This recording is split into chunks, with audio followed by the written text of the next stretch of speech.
Bonjour, je m'appelle Anne-Marie Rionnier, je suis chef d'un petit bistrot français à Madison dans le Wisconsin.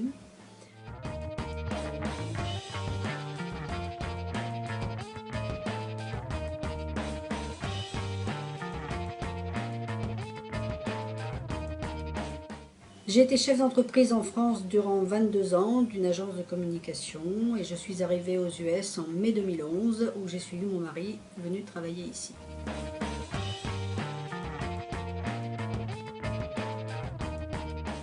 Au début, j'ai travaillé dans une boulangerie comme vendeuse, j'ai donné des cours de français dans des écoles, mais ayant été chef d'entreprise durant 25 ans, je me sentais complètement décalée en fait. Il fallait que je crée un business.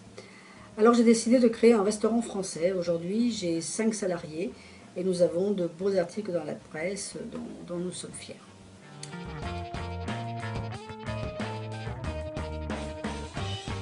Les difficultés personnelles que j'ai rencontrées, moi, c'est de ne pas maîtriser l'anglais. Ça a été quand même une grosse difficulté au début. Et professionnel, eh ben, il a fallu s'adapter à une nouvelle façon de travailler. Les Américains sont assez éloignés de nos méthodes de travail, c'est vrai. Je ne dis pas que c'est moins bien, mais c'est vrai que c'est différent et qu'il a fallu s'adapter.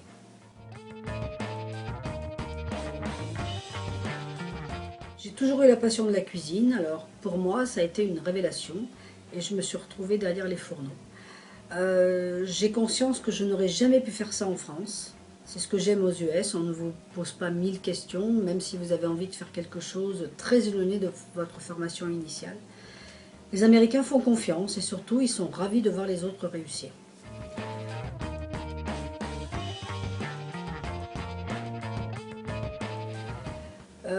La culture américaine est très différente de la nôtre, que ce soit aussi bien dans le milieu professionnel qu'administratif, c'est vrai, on ne gère pas le personnel de la même façon.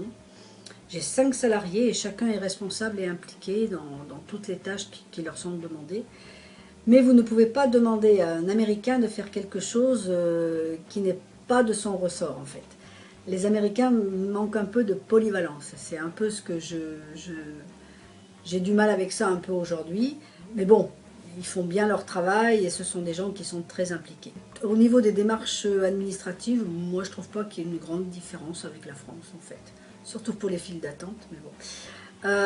Par contre, c'est vrai qu'on ne rigole pas avec les lois américaines, les réglementations. Et je trouve ça très bien parce que ça limite les erreurs.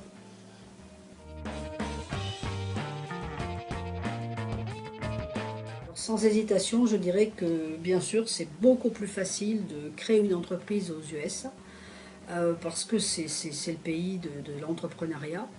On vous fait confiance, on vous souhaite bonne chance, on essaye de vous faciliter la vie pour toutes les questions que vous pouvez vous poser. D'abord, on ne se pose pas les mêmes questions qu'en France, ça c'est sûr.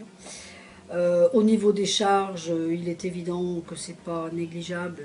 Les charges salariales sont beaucoup moins importantes qu'en France. C'est ce qui nous permet d'ailleurs aujourd'hui d'avoir 5 salariés. J'ai conscience qu'en France aujourd'hui, je ne pourrai jamais avoir 5 salariés au bout de 2 ans d'existence.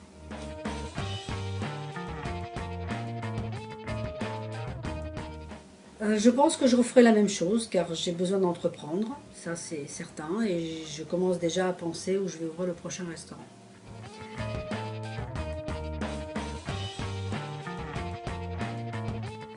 Réussir USA m'a beaucoup aidé dans les directions à prendre pour telle ou telle problématique. Leurs conseils ont été précieux. Je leur ai confié mon business plan et ils ont fait je dirais un travail excellent.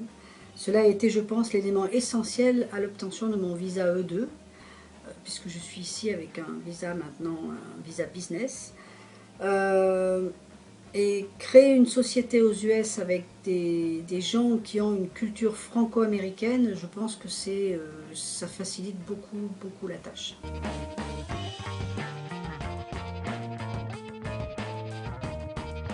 Je dirais que si vous avez envie de créer votre entreprise, il faut vraiment croire en votre projet, ça c'est clair, parce que si vous êtes passionné, c'est possible. Bien préparer, quand je dis bien préparer son projet, c'est bien s'entourer. Prendre les avocats, les conseils en tout genre, éviter de faire des erreurs qui vont vous faire perdre un temps fou.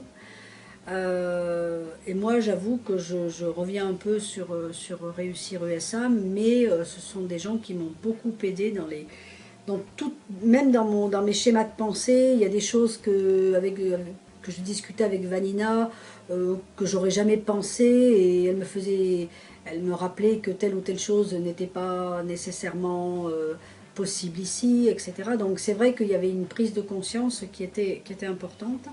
Mais surtout, je crois que c'est la première personne qui a cru vraiment à mon projet, parce que quand j'ai commencé à prendre contact avec Réussir USA, je ne sais pas si j'avais arrêté mon projet. Je pense que pour moi, j'étais peut-être dans une démarche que je pensais un peu utopique. Et le fait que Réussir USA, enfin Vanina du moins, croit en mon projet, je pense que ça a été quand même un élément déterminant pour moi et pour me persuader surtout d'aller jusqu'au bout. Parce que c'est vrai que je suis arrivée le 22 mai 2011 aux US sans parler l'anglais. Et le 22 mai 2012, j'ouvrais mon restaurant qui aujourd'hui a une belle notoriété et je reconnais que j'en suis fière. Plus d'informations, info@reussirusa.com